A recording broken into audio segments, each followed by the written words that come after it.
Layla comes back. Thomas the Tank Engine always enjoys his branch line very much, and he does everything very well on it. He likes to have adventures on it and always looks around the beautiful sights on Soldor. It was his splendid thing. One day he was puffing about around the track when he saw Penny on the line. She looked very upset.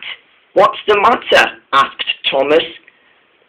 Penny was ready to answer Thomas's answer, and then she started. "I miss Layla," she said. "She was one of my friends, and I can't believe she's gone forever."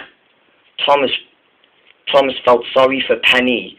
"I know how you're feeling since she left us," said Thomas. "I think it's because of that time when Mighty Mark was trying to frame her," he said.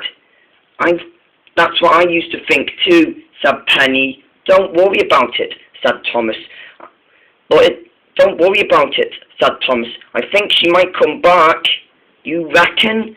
said Penny. "I think," said Thomas, and with that Thomas puffed away. Layla smiled. She felt happier again, and she felt happier with Thomas.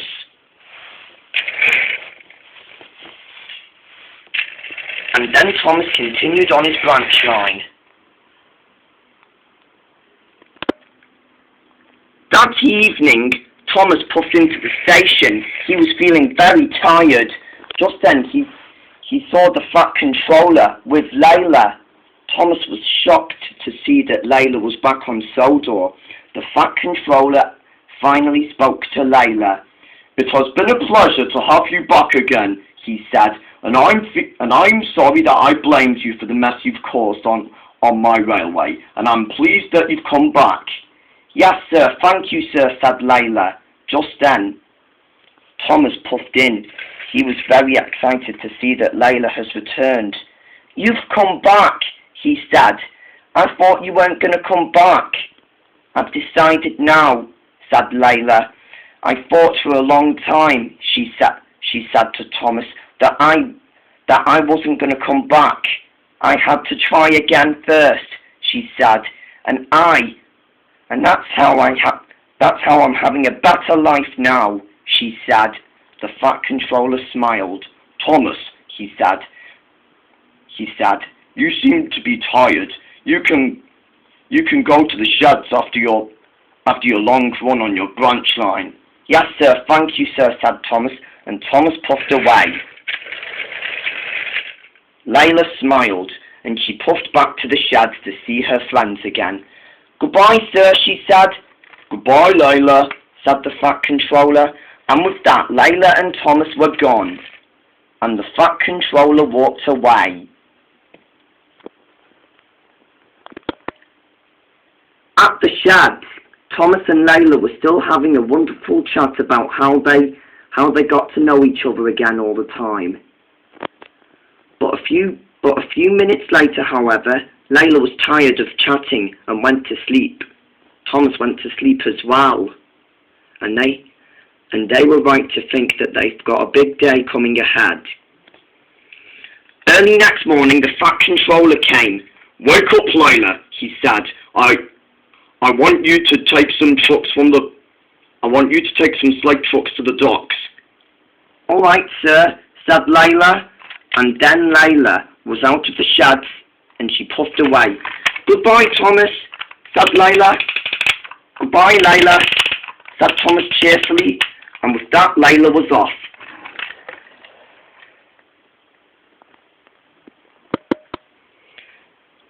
Just then Layla came to the quarry and she found the slate trucks.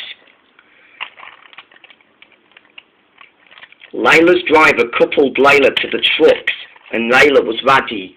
Just then Rusty had been at the back of the slate trucks all along.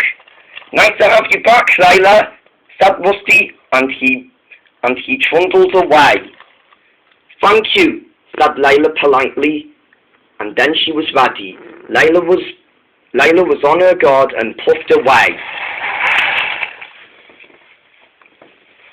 Her driver and fireman were concerned. Steady girl, they said, there's plenty of time, but Layla was still not listening. "I'm okay, thanks," said Layla. Just then, however, she wasn't. They had to go up Gordon's Hill, and they went through the Shake Bridge. Layla wobbled and wobbled. So did the slate trucks as well. But then there was trouble.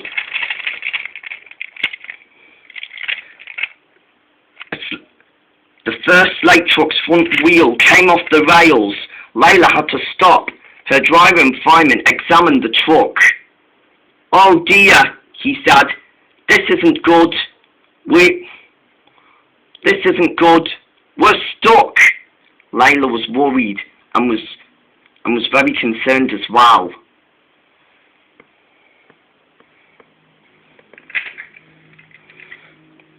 Just then Luke finally came. He was coupled to the slate truck, and then he pulled and pulled, and the first slate truck's front wheel was back on the rails. "Thank you," said Layla. "Goodbye," she said, and puffed away. "Goodbye," said Luke, and then Layla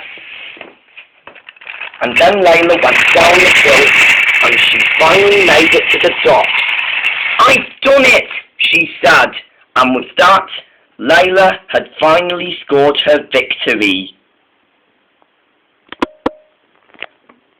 When Layla came back to the sheds, Thomas and the other engines were already there, and there stood the Fat Controller. He was very impressed. "Well done, Layla," he said. From now on, you will be a full-time engine on my railway once again, and you have proven so much that you have become very mature."